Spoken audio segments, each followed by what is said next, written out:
On a humid spring morning in rural Mississippi, 4-year-old Caleb Thompson vanished in a way that would haunt Quitman County for nearly a decade. His disappearance did not trigger Amber Alerts or dominate national headlines, but the weight of what happened that day quietly settled over everyone connected to it. When the truth finally began to surface years later, it revealed a secret hidden not by strangers, but within the walls of a family home. In a place where everyone believed they knew one another, where routine and familiarity bred trust, Caleb's absence exposed how easily something devastating could be concealed in plain sight. The case would later be known as the Quitman County Cold Case, and when an arrest finally came in 2019, it shattered the calm of a community that believed nothing like this could happen among its own. Quitman County sits in the northwestern corner of Mississippi, where the land flattens into agricultural stretches of cotton and soybean fields that seem to extend endlessly beneath vast skies. The county seat, Marks, population barely 3,000, is the kind of place where the Piggly Wiggly grocery store serves as a social hub, and where the local diner knows your order before you sit down. In 2010, it was a community still recovering from economic hardship, where families held tight to tradition and to each other, where a handshake still meant something, and Sunday services were attended by generations sitting shoulder to shoulder in wooden pews worn smooth by time.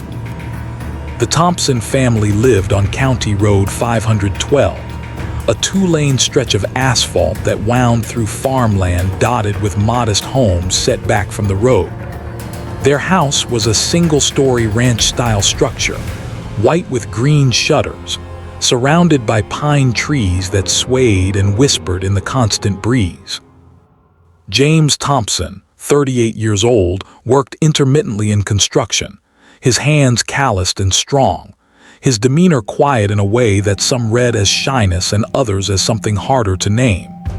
His wife, Sarah Thompson, 29, had grown up 3 counties over and had married James when she was barely 20. She worked part-time at the Dollar General in town, her shifts irregular, her paycheck necessary. Their daughter, Emma, was 7 years old in the spring of 2010, a slender child with dark hair that her mother braided each morning before school, her eyes the same shade of brown as the rich Mississippi soil. And then there was Caleb, 4 years old with a gap-toothed smile and a fascination with toy trucks that he lined up on the front porch in careful rows. He wore red sneakers that lit up when he walked, and he carried a stuffed bear named Mr. Buttons everywhere he went. Those who knew the family said Caleb was the loud one, the one who filled silence with questions and laughter, who chased fireflies in the evening and fell asleep on the couch with dirt still smudged on his cheeks. April 14th, 2010, was a Wednesday. The morning arrived with the kind of soft light that promised warmth by noon, though the air still carried a hint of coolness left over from the night. Sarah Thompson rose at 6:30, as she always did on days when she worked the early shift. She made coffee in the small kitchen while the house remained quiet around her, the only sounds the drip of the percolator and the distant crow of a rooster from a neighboring property. James was already awake, sitting at the kitchen table with the newspaper spread before him, though whether he was reading it or simply staring at the pages was something Sarah had long ago stopped trying to determine. Emma dressed herself for school, as she had learned to do, choosing a purple shirt and jeans, brushing her own hair when her mother forgot. Caleb was harder to wake.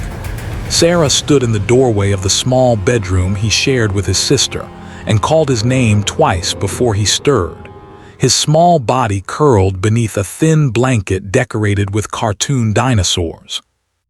When he finally emerged, rubbing sleep from his eyes, she dressed him in a blue t-shirt and shorts, slipping those red sneakers onto his feet and tying them with practiced efficiency.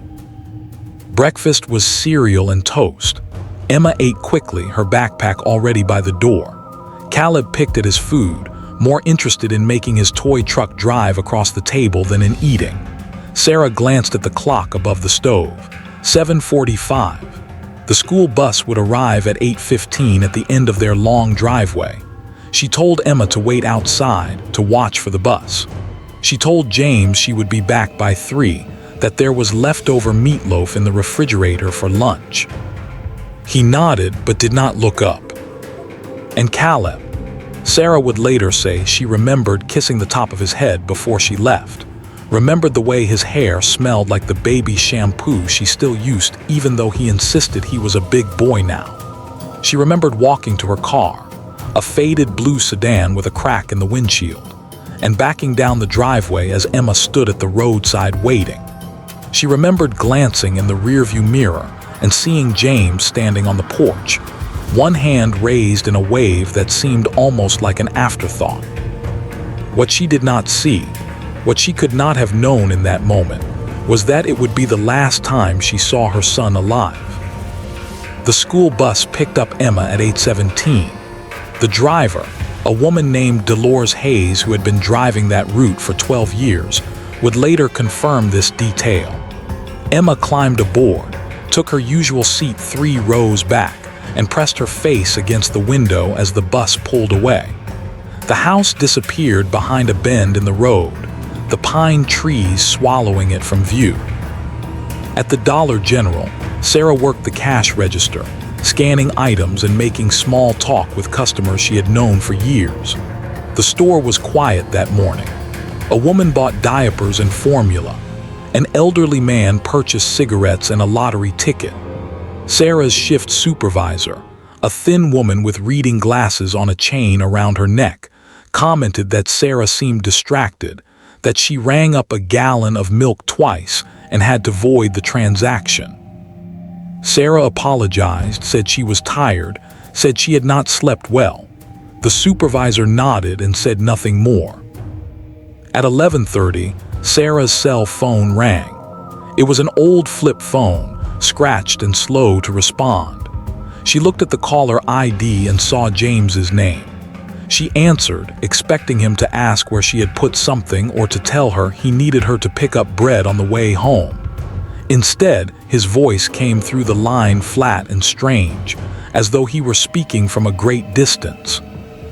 He said Caleb was gone. Sarah asked what he meant. James repeated the words. Caleb was gone. He said he had been working in the shed out back, organizing tools, and when he came inside, Caleb was not in the house. He said he had looked in the bedrooms, in the closets, in the bathroom.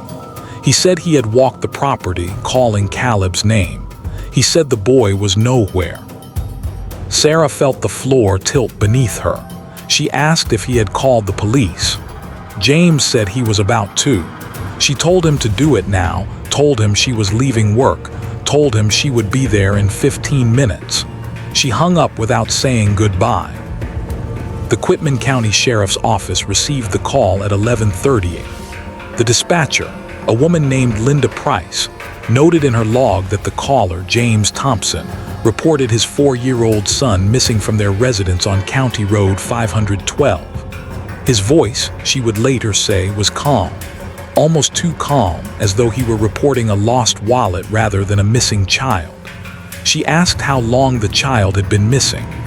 James said he was not sure, maybe an hour, maybe less. She asked if the child had any medical conditions, any reason he might wander off. James said no, said Caleb usually stayed close to the house, said this was not like him. Deputy Marcus Reeves was the first to arrive, pulling into the driveway at 11:52 in a patrol car that kicked up dust as it came to a stop. James met him on the porch, his arms crossed over his chest, his expression difficult to read. Deputy Reeves would later write in his report that James seemed nervous but not panicked, that he answered questions slowly, as though choosing each word with care. Where had he last seen the boy? In the living room watching cartoons. What time was that? Around 10, maybe 10:30.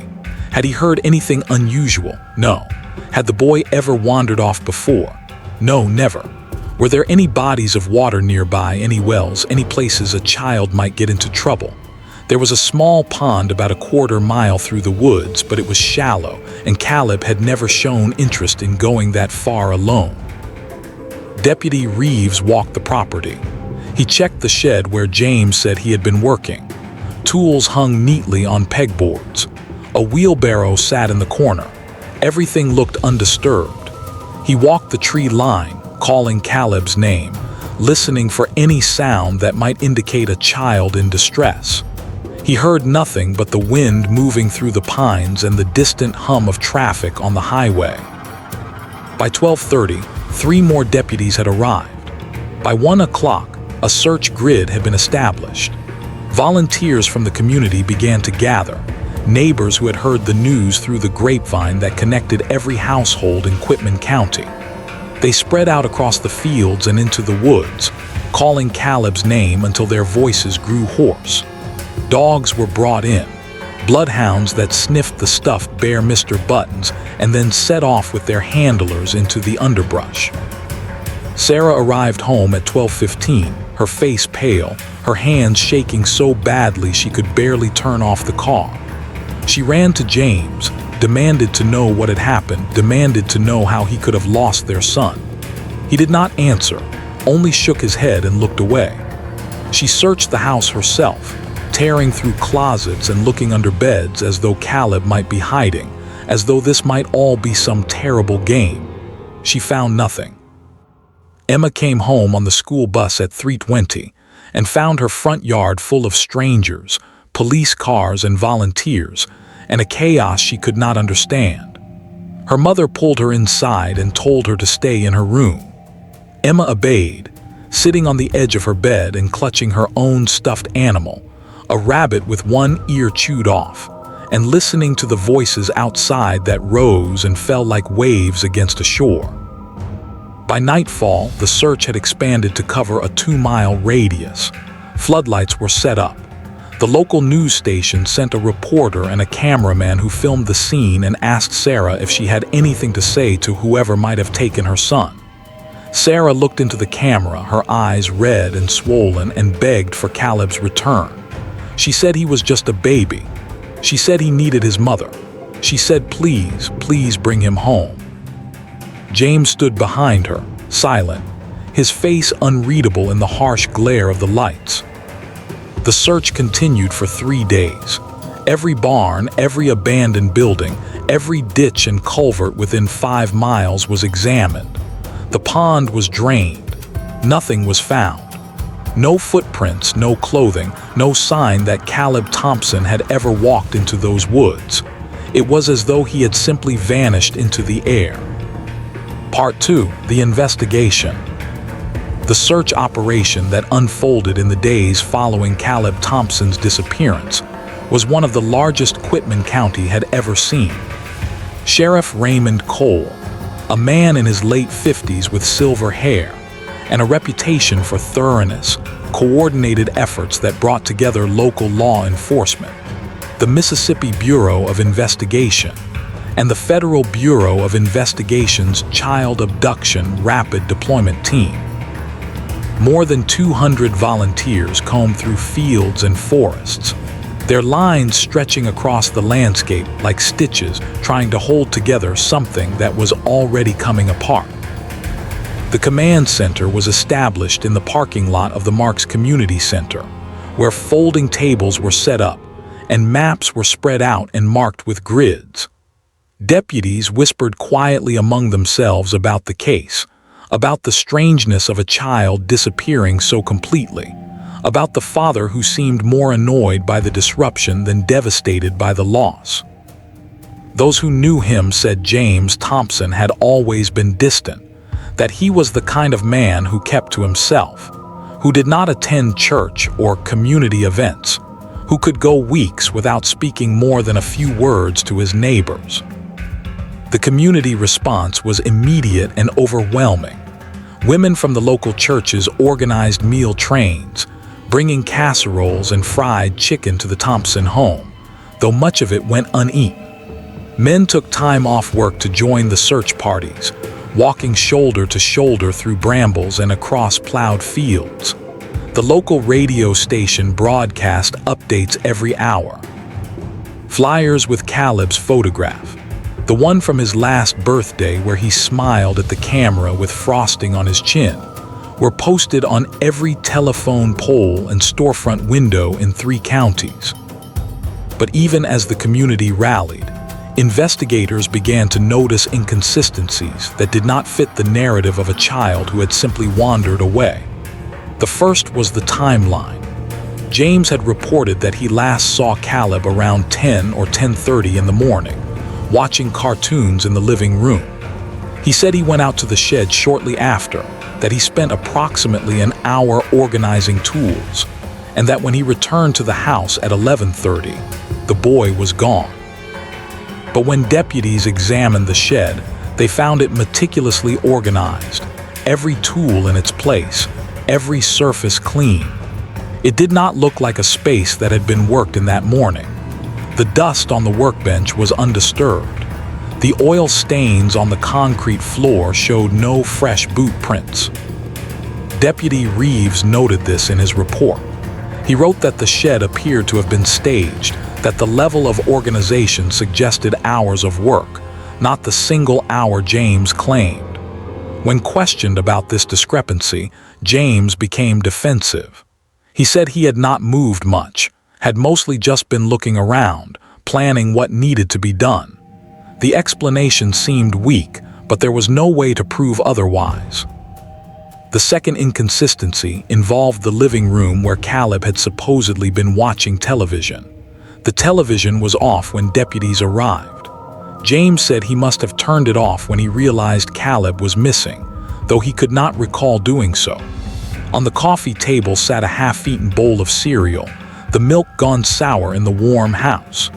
Next to it was a toy truck, one of Caleb's favorites, positioned as though it had been set down carefully rather than abandoned in play. A child's jacket hung on the back of a chair, though the weather that day had been warm enough that no jacket would have been needed. These were small details, perhaps meaningless on their own, but they accumulated in the minds of investigators like sediment settling in still water. There was also the matter of James's demeanor. Those who spoke with him in the days following the disappearance noted his unusual composure. He did not weep. He did not rage. He answered questions in a monotone voice, his responses often brief to the point of curtness. When Sarah broke down in tears during interviews, James would place a hand on her shoulder, but his face remained blank, as though he were observing her grief from a distance rather than sharing it. Physical evidence was scarce to the point of non-existence. The bloodhounds had picked up Caleb's scent in the house, but lost it at the edge of the driveway, as though the trail simply ended there. This suggested that Caleb had not walked away on his own, that he had either been carried or placed into a vehicle. But there were no tire tracks on the gravel driveway other than those belonging to the family's own vehicles, and the parade of law enforcement and volunteer cars that had arrived after the fact. No neighbors reported seeing unfamiliar vehicles on County Road 512 that morning.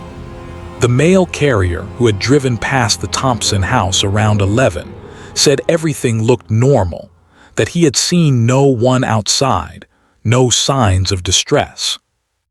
Investigators interviewed everyone who had any connection to the family.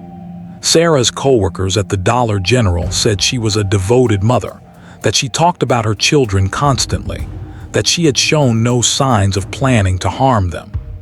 Emma's teacher said the girl was quiet but well-adjusted, that there were no indications of trouble at home beyond the usual struggles of a family living paycheck to paycheck.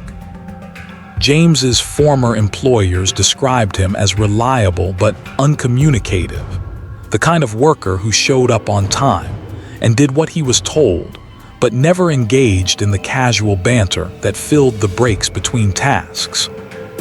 The search for Caleb Thompson officially scaled back after 2 weeks, though it never formally ended. Sheriff Cole held a press conference in which he stated that every available resource had been exhausted, that the case remained open and active, that any new information would be pursued with the same vigor as the initial investigation. He stood at a podium in front of the courthouse, cameras flashing, and said that they had not given up hope. But those who looked closely could see the exhaustion in his eyes, the weight of failure settling across his shoulders.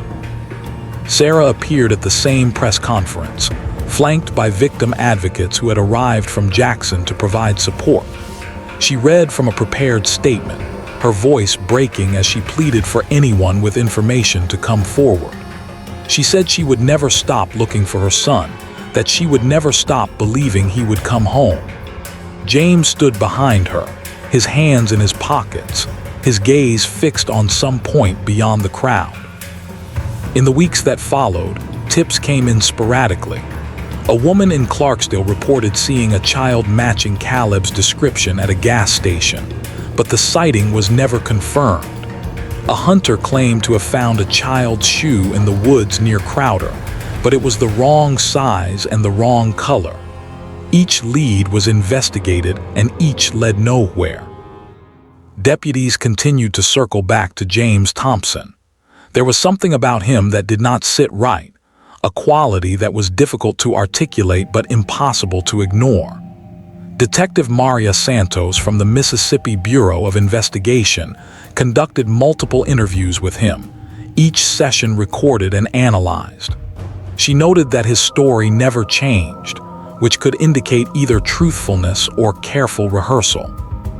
She noted that he showed no signs of deception in his body language, but she also noted that some individuals were simply skilled at concealment, that they could pass polygraph tests and fool trained interrogators because they had convinced themselves of their own version of events. A polygraph was administered to James Thompson on May 2nd, 3 weeks after Caleb's disappearance. The results were inconclusive. The examiner reported that James showed stress responses to certain questions, but that stress could indicate either guilt or the natural anxiety of a father whose child was missing. When asked directly if he had harmed his son, James answered no. When asked if he knew where his son was, James answered no. The machine registered fluctuations, but nothing definitive enough to provide probable cause for arrest. Sarah was also polygraphed at her own request. She passed without issue. She answered every question with tears streaming down her face, her hands clenched in her lap, and the examiner reported that there was no indication whatsoever that she had been involved in her son's disappearance. The marriage began to fracture under the weight of suspicion and grief. Those who observed the family in the months that followed said that Sarah looked at James differently now, that there was a wariness in her eyes that had not been there before. She moved through the house like a ghost, cleaning rooms that were already clean, cooking meals that no one ate. Emma became even quieter, retreating into herself, spending hours in her room drawing pictures that she hid under her mattress. By the fall of 2010, the case had gone cold. The media moved on to other stories. The volunteers returned to their regular lives. The flyers faded in the sun and rain until Caleb's smiling face became a blur of color on weathered paper. The Thompson family remained in their house on County Road 512, but it was no longer a home. It was a place haunted by absence, by questions that had no answers, by a silence that grew heavier with each passing day. Part 3, The Silence. 2 years passed, then 3.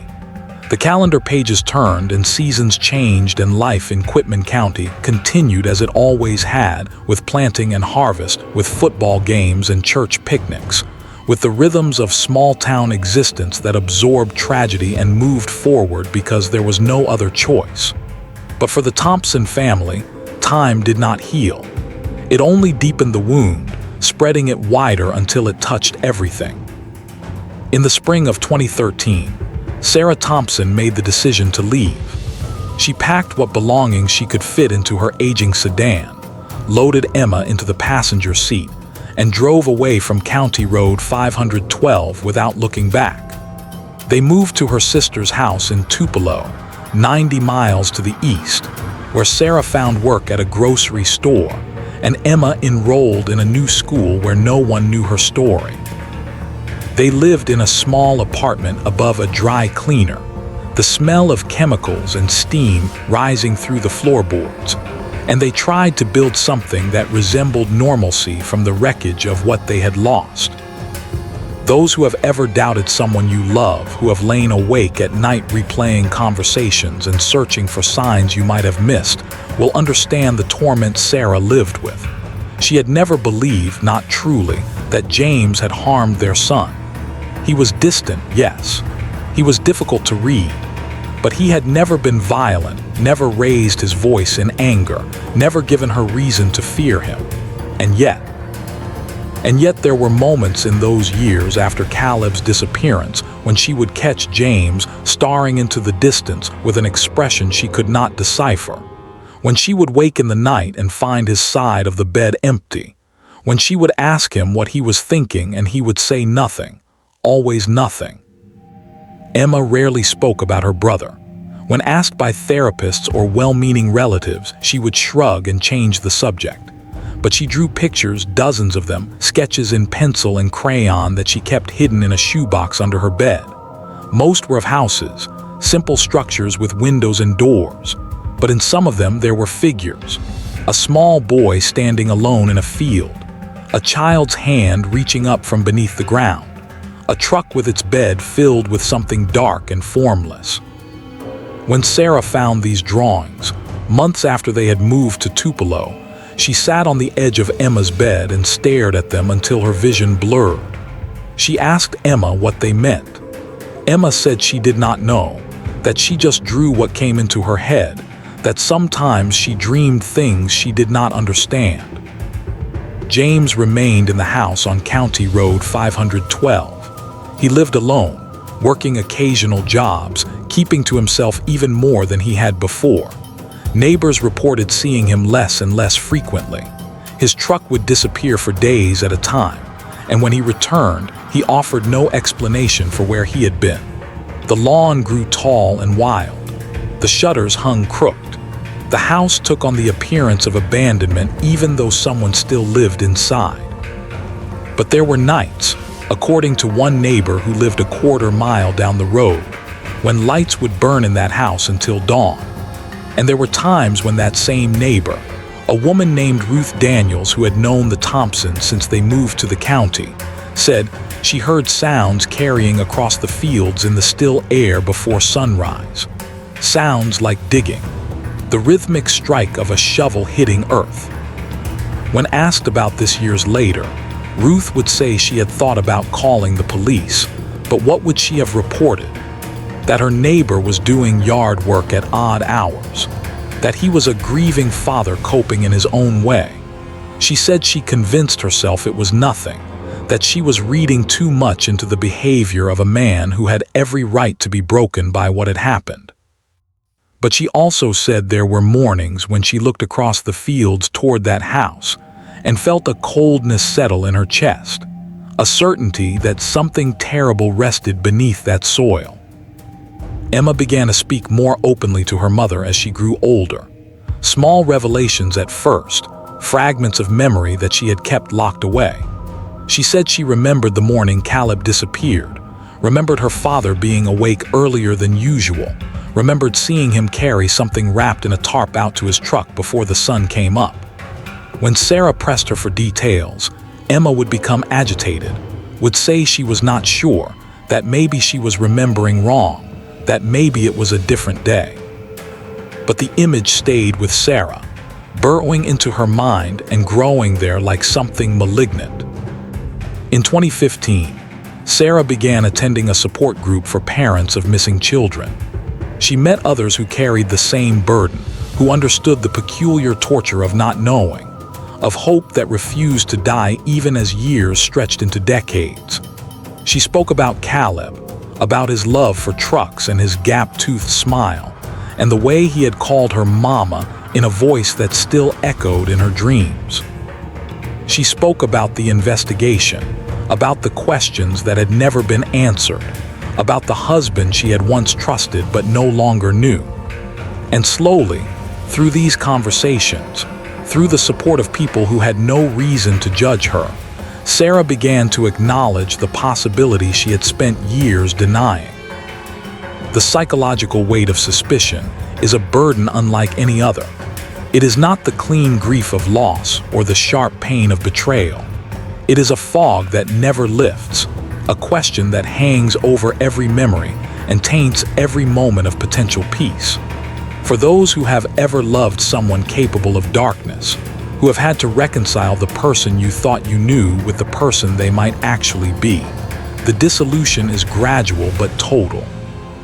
Sarah found herself revisiting every interaction she had ever had with James, searching for clues she might have missed. Had he seemed nervous when the police arrived? Had his story about being in the shed made sense? Why had he not seemed more desperate to find their son?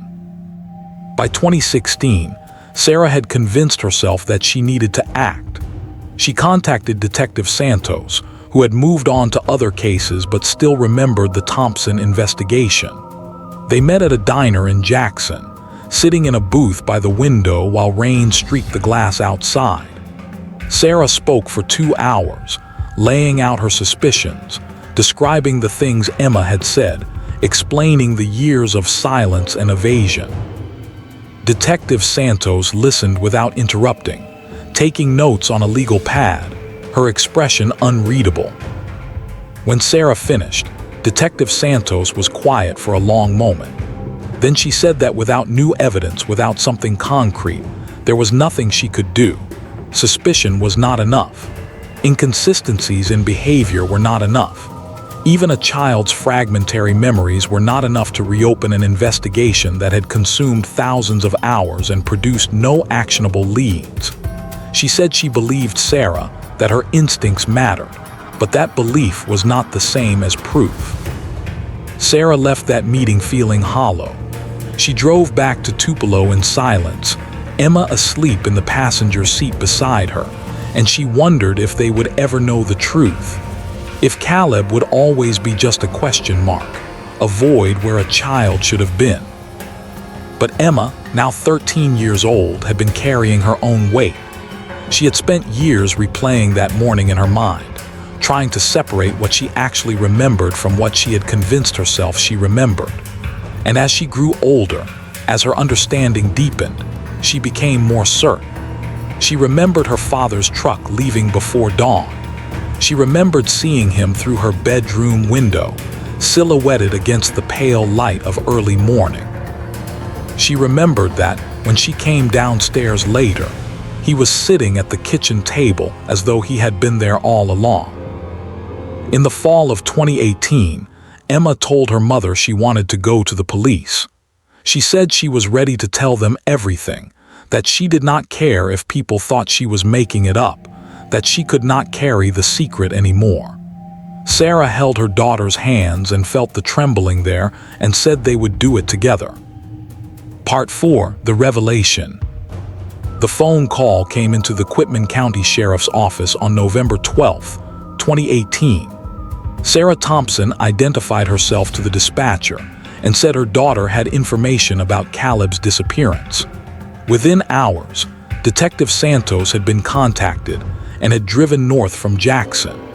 By that evening, Emma Thompson sat in an interview room with her mother beside her and 2 investigators across the table, and she spoke words that would change everything. She said, "I saw my father take my brother away that morning. I saw him put something in his truck before the sun came up." The interview was recorded. Emma spoke slowly, her voice steady despite the tears that ran down her face. She said she had been afraid for years, afraid of what it meant, afraid of being wrong, afraid of what would happen to her family if she was right. She said she remembered waking up around 5:30 on the morning of April 14, 2010, because she had heard the sound of the front door closing. She said she looked out her bedroom window and saw her father carrying something wrapped in a blue tarp. She said the bundle was small, about the size of her brother. She said he placed it carefully in the bed of his truck, covered it with a piece of plywood, and then drove away. She said when he came back, it was light outside maybe an hour later. She said he came into the house through the back door, washed his hands at the kitchen sink, and sat down at the table as though nothing had happened. She said she had gone back to bed, confused and frightened, and when she woke up again later, her mother was getting ready for work and everything seemed normal. She said she convinced herself she had dreamed it, that it could not have been real. But she also said she remembered other things. She remembered her father telling her later that day to say she had seen Caleb watching cartoons that morning if anyone asked. She remembered the way he looked at her when he said it, a look that made her understand without words that this was important, that she needed to do exactly as he said. She was 7 years old and she did what her father told her to do. Detective Santos asked Emma if she had any idea where her father might have gone that morning. Emma said she did not know for certain, but she remembered him talking about a place in the woods where he used to hunt, a spot near an old logging road about 10 miles from their house. She said he had taken her there once to look for deer tracks, and she remembered it was very quiet there, that you could not hear the highway or see any houses. The investigation reopened officially on November 15, 2018. A team of investigators, along with cadaver dogs and ground-penetrating radar equipment, converged on the area Emma had described. The old logging road was overgrown, barely passable, but tire tracks could still be seen in the exposed clay where erosion had stripped away the topsoil. The dogs alerted in a clearing about 200 yards from the road, near a stand of pine trees that had been saplings in 2010, but were now thick enough to provide cover. They began digging on November 17th. The work was slow and methodical, investigators using small hand tools to preserve any evidence that might remain. 4 feet down, they found the blue tarp Emma had described. Inside were the remains of a child, small bones and fragments of clothing that included a pair of red sneakers that lit up when forensic technicians carefully removed them from the earth. The medical examiner confirmed that the remains were those of Caleb Thompson. The cause of death could not be definitively determined due to decomposition, but the manner in which the body had been buried, wrapped carefully and placed in a shallow grave, suggested homicide. There were no signs of trauma to the bones themselves, which meant that if violence had occurred, it had left no skeletal evidence. But the location, the concealment, the lies that had followed, all pointed to one conclusion. On November 21, 2018, deputies arrived at the house on County Road 512 with a warrant for the arrest of James Thompson. They found him in the backyard burning trash in a metal barrel, the smoke rising straight up in the still air. When they informed him that he was being arrested for the murder of his son, James did not speak. He did not ask questions. He did not resist. He simply extended his hands to be cuffed, his face as blank as it had been 8 years earlier when he reported Caleb missing. The arrest made headlines across Mississippi and beyond. News crews returned to Quitman County, setting up outside the courthouse and interviewing anyone who would talk. The community was divided.